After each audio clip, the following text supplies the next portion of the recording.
Welcome back. I'm continuing my conversation with Nisha Agarwal, who is a development economist, has been the CEO of Oxfam India, and was with the World Bank for 20 years. We are talking about her book, Her Right to Equality from Promise to Power.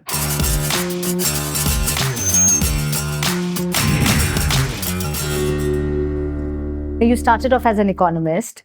How did you move into this space of working towards gender equality?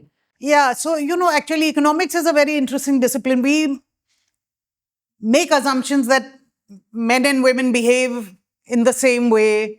So, suppose the price of, let's say, the bread goes up, we will assume that all human beings are equally rational and they will react in the same way and they will buy either less bread or they will eat, something else instead, like switch to some cheaper good. And so we don't emphasize this notion of gender differences so much. Sure. But once you go into the field, like it was for me, really, it was when I moved to Vietnam. And then we would go around the country trying to talk to people and understand what the issues were so that we could then come up with some, help the government with their policy making, etc. I mean, I went into this village and this Vietnamese woman, I started talking to her. Her husband was sick. He was just lying in bed and then she was working. And then she said to me, you're asking me so many questions. Let me ask you one. And I said, yeah. And then she said, let me describe my day to you. I get up, literally, like get up at 4 in the morning. First, I make the food for the pigs and the cows and all of that. Then I make the food for the, house. Then I get my kids ready, send them off to school. Then I spend the whole day in the field. Then I come back and do the same thing again. The food for the family, the food for the animal. And then she said, I have an hour or two left before I go to sleep. And then I do some embroidery to supplement the family income. And she said to me, answer this question for me, since you're an economist and you're so smart and you come from the World Bank, that if I work so hard all day long, why am I so poor? Poor lady, oh my. And she burst into tears and then I burst into tears because I was like, oh my God, like, well, how does anyone explain this, So then you realize how much more burden there is on women, and therefore one started looking more and more at their issues. We persuaded the government of Vietnam to do the first ever study on domestic violence. We persuaded them to look at property rights. They only had one line which said the name of the household head, and they would just put the man's name in there. And then you realize when you go into a village that, many women were being disenfranchised, and suppose you were widowed or divorced. So we tried to tell the government and they would say, no, we don't have a divorce problem. And if you start putting the woman's name, maybe it will create a problem in the marriage and so on. Anyway, then you have to, use research of all kinds, take the government officials along and so on. And when they realized it was a real problem, they actually acted on it. They took out a new book and they wrote both the names of the husband and the wife in owning the property jointly. So you realized you with small things, not a small thing, things like that, you could make a huge difference in the lives of men and women. I mean, create a much more equal world. So, Nisha, what can the government do at scale? Whether it's a policy, whether it's a law, whether it's reservation, I don't know, to create a more equal society for women at, I would say, 4 places. That is the rural level, urban level, in corporates and in the government itself. Just maybe if you could give some suggestions like, 1 line each, or 2 lines each. I think in rural areas, if we start with that, the biggest need is for women to have suitable jobs. There is not much going on. People are still sitting on small farms. They are underemployed. And if we could have the kind of rural industrialization that China promoted, it would make a huge difference to get working women in those areas. Right.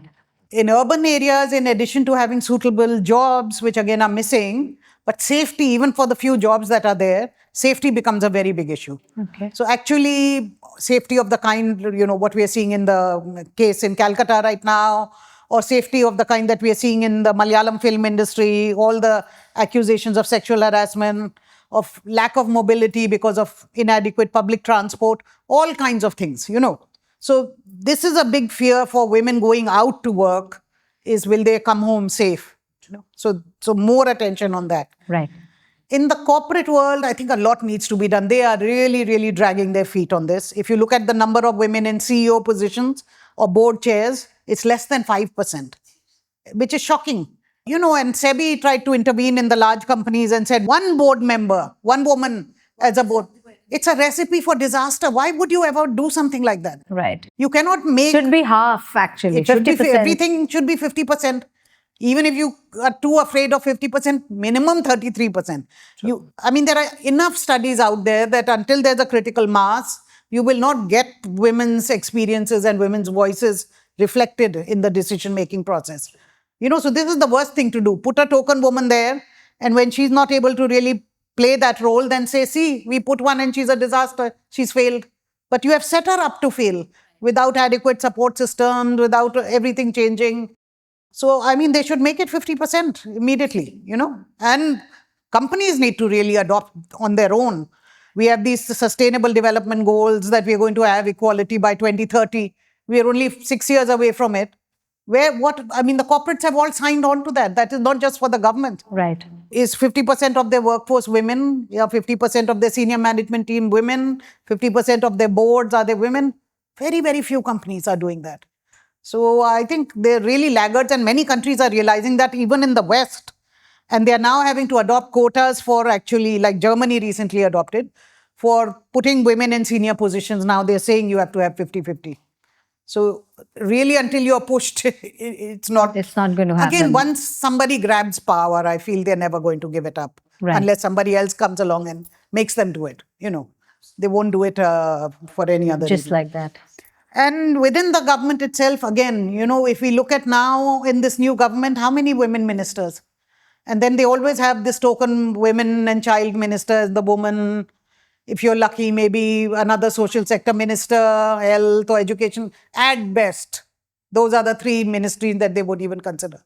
But so many countries now are doing it. 50% of the cabinet is women, 50% of senior leadership positions. So just that. If you don't want other quotas, every new government looking when they trying to appoint people, you've just won through representation, through women's votes. Women in India now voting at as higher rate as men. And then once you come into power, you just completely forget them. You have a government standing there and all the ministers are men. And that is not you don't need a law or anything. You just need some sensibility. Absolutely. That men and women have different experiences. And if you are going to represent these women who have just elected you into power and you are going to improve their lives, then you need them to be represented in government, Wow. So, a lot of people, of course, would say, oh, it's so another quota, another reservation. But I guess, sometimes it needs to begin with that. Not just begin, Yeah, actually, it's a necessary step. Once you put that quota in place and enough women are in positions of power, the social norms change. Yes. You begin to see women as effective leaders. And after a while, you might put a 33% quota and you might get 80% women. Because it also encourages women to step forward. True.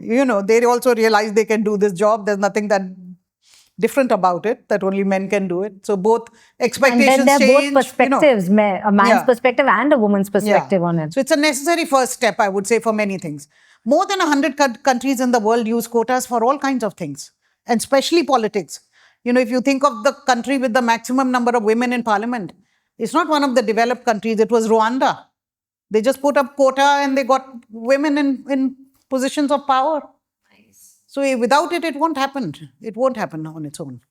What is the one thing you think could be changed in the social sector landscape of India and you wish would change?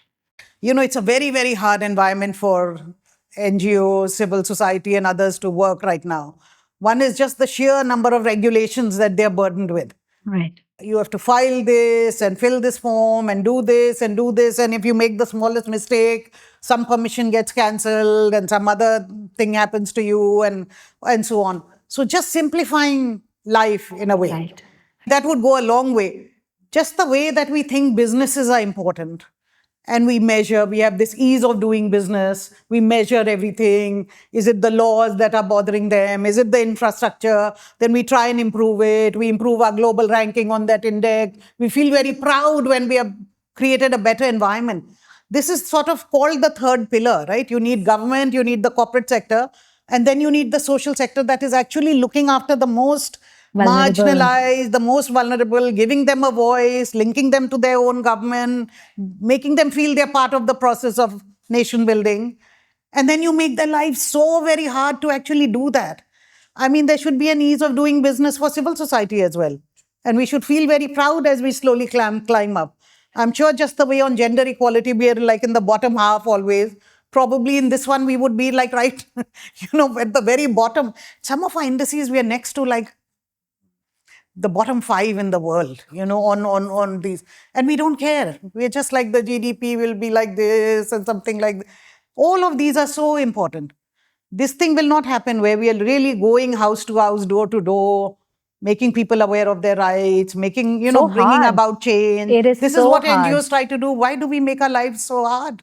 It is so hard. I mean, this work, Yeah. I mean, because you have to gain people's trust. Exactly. To help them, Yeah. And that is all they're doing, These are bodies made of local people who are trying to help in whatever way they can, their societies around them. And the government cannot have that kind of a reach into every village and every tiny bit of people's lives. So you need these organizations. But right now, life for these organizations is really, it's quite a nightmare, I would say. So, thank you so much, Nisha. You're very welcome. It was so nice. Thank you. It was a very nice conversation. Got my blood boiling, but it was still very Nothing nice. wrong with indeed. that. So I guess got my blood boiling in the right direction. Exactly. So. But thank you so much for being on our show. Yeah. Really appreciate your coming here. Enjoyed it. Yeah. Thank you. Thank you, Nisha. Thank you for watching. Do remember to keep watching more episodes, more guests, and our conversations. And remember to subscribe to In Pursuit Of.